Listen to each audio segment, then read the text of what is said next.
Maître vulgarisateur, il explique et communique l'inexplicable.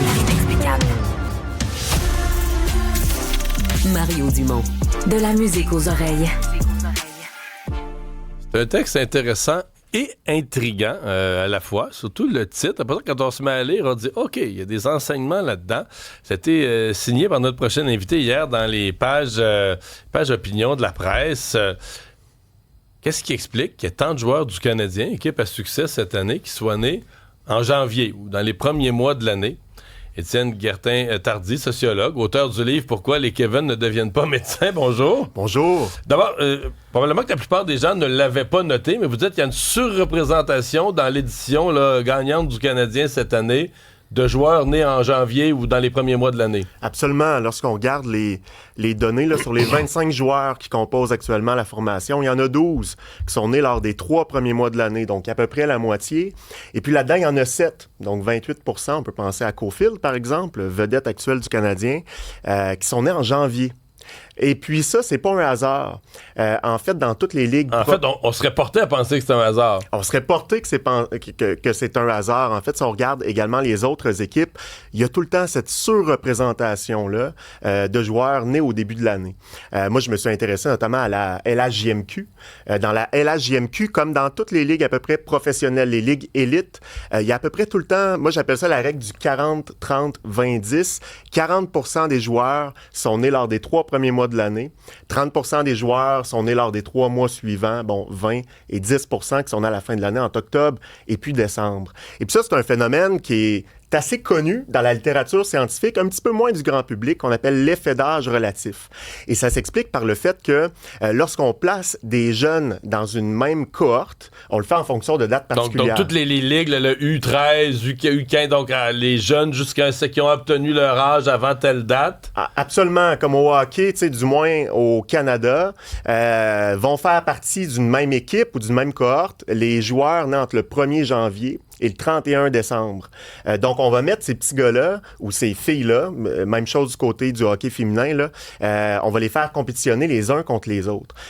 Souvent, ce qu'on voit pas, c'est que le joueur qui est né, par exemple, en octobre, en novembre, en décembre, accuse 5, 6, 7, 8 mois de retard, voire 12. Et à 11, 12, 13, 14 ans, ça fait une différence, là. Absolument. Puis le hockey, même, ça commence avant ça, hein, tu sais, vers 5, 6, 7 ans. Donc, celui de janvier est toujours le plus vieux de son groupe. Absolument. Et souvent, celui de janvier, par conséquent, va apparaître comme étant meilleur que les autres. Ce qui va faire en sorte qu'il va bénéficier d'avantages cumulatifs. Tu sais, on peut penser à un jeune garçon, par exemple, je sais pas moi, qui a 8 ans, 9 ans, qui va se faire dire par les parents de son entourage, par son entraîneur, « Hey, t'es bon. » Tu pourrais penser peut-être à faire des camps d'entraînement. Le coach va le faire jouer, c'est le premier trio, plus de temps de glace. Absolument. Donc, d'un côté psychologique, ça a un effet qui est assez fort. C'est-à-dire qu'on va déjà mettre en tête à ce petit gars-là, à cette petite fille-là, que hey, tu es bon, puis peut-être que tu pourrais aspirer à une carrière professionnelle. Alors que les joueurs qui parfois sont aussi bons, mais qui sont nés en décembre, vont apparaître comme étant moins talentueux. En fait, ils ne sont pas nécessairement moins talentueux, c'est qu'ils sont plus jeunes. Développés physiquement. Moins développés physiquement, carrément. Donc souvent, ce sont les joueurs plus vieux qui vont être repêchés dans des équipes élites. Là, on peut penser, pour les plus jeunes joueurs, dans le 2A, dans le 2B, dans le 2C, là, pour ceux qui connaissent un petit peu la patente. Et puis, ils auront davantage également de chances d'être vus par les recruteurs, donc de faire partie de meilleures équipes, de jouer plus de matchs, donc d'avoir des conditions qui leur permettent de développer, si on veut, leurs habiletés, de développer leur talent, ce qui nous amène, au bout du compte, lorsqu'on regarde les ligues professionnelles. C'est ça qui est étonnant. On serait tenté de se dire, la Ligue nationale, c'est tellement la crème de la crème. On serait porté à penser que tous ces éléments du bon vieux temps quand ils étaient jeunes et puis oui, que ça s'est dissous, là, que ça s'est perdu dans la brume puis que là, c'est une certaine élite qui remonte à la surface. Mais vous dites non. C'est qu'il y a un écrémage qui est fait, hein, c'est un processus, il y a un écrémage qui est fait tout au long de leur trajectoire. Il y a certainement des joueurs qui auraient pu faire partie de la Ligue nationale, mais qui, à l'âge de 11 ou 12 ans, vont intérioriser l'idée selon laquelle, le hockey, c'est peut-être pas fait pour moi. Vraiment bon. Je suis pas si bon que ça. peut-être que je vais miser davantage sur mes études, alors que les plus vieux, qui ont bénéficié de l'ensemble de ces avantages-là, qui ont fait des camps d'entraînement ou du power skating pour améliorer leurs compétences, ben quant à eux, vont...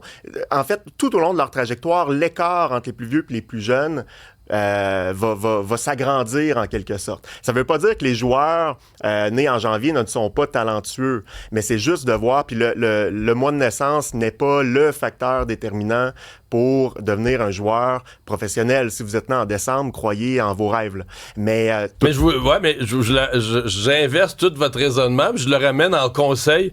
Les parents qui nous écoutent puis qui ont un jeune né en novembre, en décembre, présentement, ils braillent dans l'auto. Là. Je niaise, mais à peine. Non, mais qu'est-ce qu'on leur dit? Il faut être plus persévérant, faut croire, faut garder ça à l'esprit. Je pense qu'il faut garder ça à l'esprit et puis se dire que cet écart-là, évidemment, va se résorber à mesure, ou du moins va s'atténuer à mesure que le joueur de hockey, par exemple, va vieillir, va grandir, puis peut-être qu'un joueur né en décembre peut être moyen dans le cadre de son équipe de hockey.